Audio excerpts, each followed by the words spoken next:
Two elephants in the federal government and striking members of the Academic Staff Union of Universities, Asuu, engage in endless tangle. The students are left to bear the brunt as the grass. Now they are saying enough of the prolonged industrial action that has kept public universities under lock and key for more than 5 months. The student leaders, under the aegis of the Council of Students' Union Presidents, demanded the sack of the Minister of Education, Adamu Adamu, and that of Labour and Employment, Chris Ngige, for their failure to resolve the crisis within 2 weeks, as directed by President Muhammadu Buhari. The group, which comprised presidents of students' union governments in more than 100 universities across the country, also gave the federal government 7 days to end the strike or face mass action by students. Now let's share the story by TVC News' Helen Osamide Akins with you. Nigerian students have found themselves at the receiving end of the continuous strike embarked on by Academic Staff Union of Universities over unresolved issue with the federal government since 2009. It has caused untold hardship for both students and their parents due to the uncertainty of the academic calendar. Even when Asuu members get some of their demands met and return to classes, they are soon out back on strike, leaving the students to pick up the pieces of their lives with great difficulty. This is now over 5 months since Asuu embarked on its latest strike. Then in school, Ezine Eke is a 300-level student of the University of Nigeria. Having stayed at home for almost 6 months, she is already receiving messages from her landlord reminding her to renew the rent of her hostel accommodation, which will be due in October. Since March, I haven't been there. March, April, May, you can count it. And then I'll go back to my dad and I'm like, my lodge rent has expired. How is he going to see it? Even if they call off strike today and I go back to school, that's like in how many months' time? Like, it's really painful, honestly. Asuu strike has been on for a while. I mean, everybody wants to get jobs or find something to do, but like in the end, when you are trying to find something professional, you can't get it because everybody keeps demanding for your BSc result. The Council of Students' Union Presidents, which comprises of all students' union presidents across federal universities in Nigeria, are not taking this lightly. They are giving the government a time frame to resolve the issue or have Nigerian students in major streets of the nation's capital. We also call for the immediate removal of the Minister of Education, Adamu Adamu, and the Minister of Labour, Chris Ngige. We are going to shut down the activities of the airport. We are going to block major roads in the Federal Capital Territory. At least we are going to start receiving lectures in the Ministry of Education, both in the Ministry of Labour and even in the airport. And anybody can feel free to take this as an empty threat, but time will tell if we are bluffing or if we actually have the capacity to deliver on what we are saying. The council says that it is losing students to incessant killing from bandit attack following their prolonged stay at home, as they begged the government to look into the demands of Asuu as presented and attend to them so they could return to school. Helen Osamide Akins, TVC News, Abuja. All right, gentlemen, here we go again. Urgent resolution or mass action. Okay. Well, what I would think, what I will only say is that I'm not surprised about the performance or how the Minister for Education has been able to deliver on the ultimatum that the President gave to him that in 2 weeks, resolve this issue and get back to me. It's quite unfortunate. He has not been able to do that. And the President of Asuu said it last week. He told, our correspondent, education correspondent in Abuja, that Asuu was not able to meet the minister, or the minister has not been able to send any message, any team, or any strategic negotiating instrument in terms of, this is what we can do, this is what we thought, we should be able to come with, this is what we should be able to discuss as per, the terms that, Asuu is asking the federal government to deliver one. The issue of 2009 agreement is still there. Then the issue of UTAS, that means, can you help me with the meaning of UTAS, or what is it? The one that did deliver, that they want, the alternative one, that they want the federal government to facilitate in payment. Yes. Nothing. Then, you see, not only that, apart from, the agreement that they signed, how many years ago? From 2009 till now, even there is a clause there that there should be renegotiation of the agreement at so point in time. Nothing has been done about it. Not only that, you see, it is quite unfortunate the way we take situation. That is why the security of the nation is like what we have. It's the manifestation of, our attitude to things. For, students to be at home for 6 months, to be at home for doing nothing, is disgraceful. All right, BK, we heard the students there demanding for the removal of both ministers. Now, and of course, these are not the first set of people asking for the removal of both ministers. Can we actually put the total blame on the doorsteps of both ministers? And I remember Asuu members also asking for the removal of both ministers, especially Chris Ngige. Well, I don't blame those calling for the head of those ministers. People respond to frustration in different ways. A lot of them are disappointed that the same Minister of Labour, Chris Ngige, who successfully ended the doctor strike, medical workers strike, negotiating with them, has not been able to do the same thing for Asuu. But Ngige cannot do this alone. The employers of the striking university workers is the Minister of Education. But most of the time it's Ngige that everybody is abusing. I don't know what they expect Ngige to do. Ngige cannot solve this problem by himself. The president is the person who can take that big decision to say, okay, Asuu, what you want is UTAS, University Transparency Accountability Solution, as alternative to IPs. I give it to you. The Conference of Vice Chancellors have said that only the president can take that decision. And I believe them. The other issue, because they have said that if government will resolve 2 issues, just 2 issues, out of the numerous conditions that they gave earlier, they said 2 issues, renegotiate our 2009 agreement with the federal government of Nigeria and disenroll us from IPs and put us on UTAS. Just 2. They are not talking about other things anymore. They just said, these 2, if you address these 2, we'll go back to work.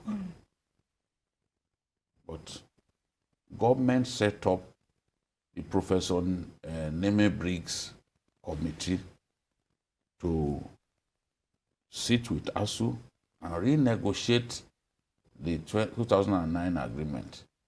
Professor Neme Briggs has since for over a month submitted his draft renegotiation of the agreement. The government has said nothing. You've not shown to them that you even want to talk about some of the proposals, some of the things that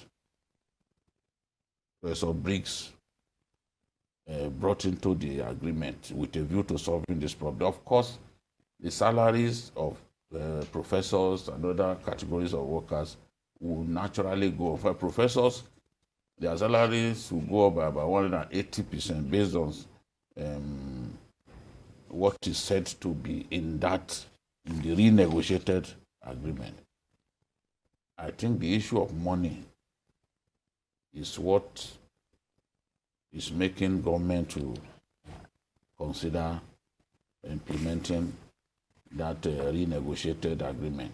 But the thing is, if you by yourself set up a committee, the committee has done its work. You are obligated to have a look at the report, and then take a decision. If you cannot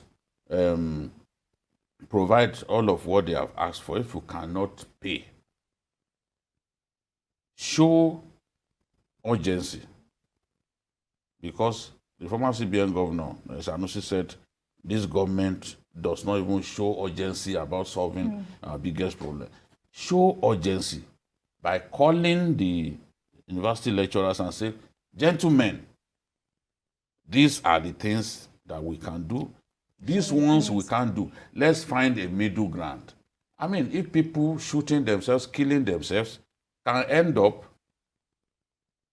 at a round table to discuss peace, what is difficult in calling the people who are going on strike, non-violent protests? What is difficult in calling them and telling them that, gentlemen, we cannot do this. This is how far we can go. Many people are saying that the attitude of government reinforces the belief that Nigeria is broke, that any further expenditure, any further raise or rise in expenditure will spell doom for our country. Maybe that's why they don't even want to talk to us. But on your own, you set up, this same government set up the Musalin Jibril Committee. He didn't look at his findings. This government set up the Professor Nemi Briggs Committee, still on the 2009 agreement. Since the past 1 month now, they've refused to look at it and even say, this is our position. This is how far we can go. When people were saying that the president gave the Minister of Education an ultimatum, they were the same people who came out to say, no, there was no ultimatum. The president never gave an ultimatum. So I don't understand. All right, let's quickly take a look at some of the consequences of the strike, which we would all agree. It has increased the rate of drug abuse, thuggery, prostitution, and we've also seen some lecturers borrowing to survive. No, they've got to survive. Whatever. Yes. What would they eat? You've not paid them for 6 months. You see, it's quite unfortunate what university lecturers and university workers are going through now. Okay? I did my postgraduate studies in UI. Okay? In my department, I used to have a friend working there. The husband is equally working in the university. The woman was lamenting what they were going through at home. And it's a general phenomenon like that. Fine. The lecturer own is even better. At the end of the day, when the issue is resolved, they have a way of collecting the backlog the backlog of their salary. That will happen. But look, what about for them? Yes, what about the students that's supposed to go for orientation for National Youth Service Corps? What about them? Okay, what about those people, that just stay at home and they've been spending days doing nothing? Nothing as in doing nothing. And some people are involving in them in criminality, like Yahoo phenomenon. Like, you know very well that university now is the in thing in university. You see students using big vehicles and things like that, living large. And what do you expect them to do? Okay, as Yoruba will say that Owotoba Dile ni Eshu Yalo. Okay, like, an empty, an idle person. What do you expect of an idle person? All right, the devil must use an idle person. All right, gentlemen, let's quickly take Yakub from Lagos. Hello, Yakub. Yeah, good afternoon. Good afternoon to you. And good afternoon, Babajide and the other gentleman. Good afternoon, sir. Babajide, it is laughable if a government can set up the committee and then they spend the Nigerian resources, the taxpayer money to set up this committee in order to find the last solution to this problem. At the end of the day, same government does not accept what the committee says. But what I want to say is this: the students, they don't just need to block only airport. They should go ahead to block National Assembly as well. If possible, they should block the road go to the Mr. President, the Asuu freelance. Because the issue is this: whether we like it or not, even if the school open tomorrow, there are some students they will not even go back to that school because when they were at home for some time, they have found some certain thing doing. They are seeing money now. Going back to that school, they will think twice. Some of them will not go back to school. But the students union should go ahead and block the National Assembly. Although the National Assembly was in research, but that notwithstanding, they should go ahead block everywhere so that this government will accept what the committee. It's a laughable. The committee you set up by yourself. Thank you very much, Yakub. Thank you very much for your contribution. All right, gentlemen, when people say is strike the only option, but also continues to say even some of the little concessions are as a result of the strike. And without these strikes, there might have been no public universities in Nigeria as we speak. Ikeo. Yes, it seems strike is the only language that our leaders understand. Look at the other day when health workers went on strike. What were they asking for? One of the demands was, look, the hazard allowance that you are paying us, that hazard allowance was instituted in the 80s, in the early 80s. So it does not conform with present day realities. It is nothing in the face of inflation and other realities that we face. Yet, we allow the strike to drag on. Government will negotiate, get into memorandum of action with striking workers, and will still not take action. They did it with health workers. It was when government refused to implement the same memorandum of action that it got into that led to the suspension of strike, that health workers now began a fresh strike. In this case, what Asuu is doing, Asuu merely resumed the suspended strike. Over the years, they have formed the habit of suspending strike and not calling off strike. Okay. When you suspend the strike, you don't need to give a long notice before you resume. You can even resume the next day. You know? But if you call off a strike, there are steps that you must follow according to labor laws, which are actually more time consuming. You know? So it is government that encourages this attitude from workers. If government will honor its word at all times, if governor will know that their word is bond, if government will realize that their word or not honoring their word says a lot about honor, then these sort of things won't be happening. For me, as a product of a public university in our country, I am troubled at the decay that is going on in the universities. Now our politicians have resorted to setting up new universities, new public universities. There are already now even demands for more than 130 universities, fresh universities. And we cannot fund the ones that are there. Yeah. Even the state universities are not well funded. The federal universities, the new ones, they are not well funded. Schools like Unilag, you and the rest of them, with the solid alumni that they have, they're able to get alternate funding. But it's not like that for every university. Right. So if we want to keep 10 universities, 10 public universities, let's keep them, but make sure that we fund them sufficiently. All right, gentlemen, let's...